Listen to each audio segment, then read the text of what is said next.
महाभूतान्यहङ्कारो बुद्धिरव्यक्तमेव च इन्द्रियाणि दशैकञ्च पञ्चचेन्द्रियगोचराः।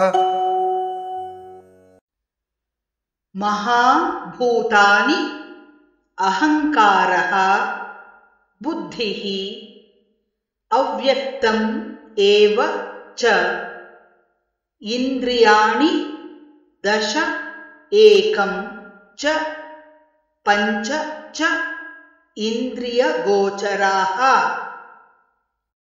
महाभूतान्यहङ्कारो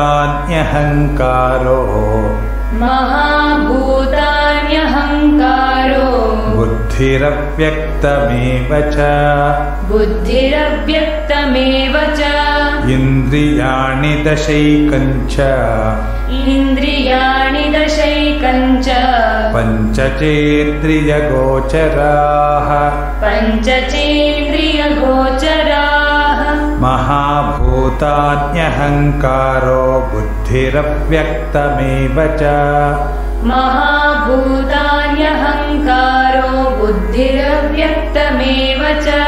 इन्द्रियाणि दशैकञ्च पञ्चचेन्द्रियगोचराः।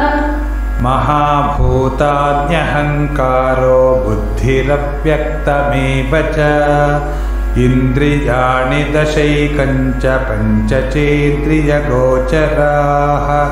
महाभूतान्यहङ्कारो बुद्धिरव्यक्तमेव च इन्द्रियाणि दशैकञ्च पञ्चचेन्द्रियगोचराः।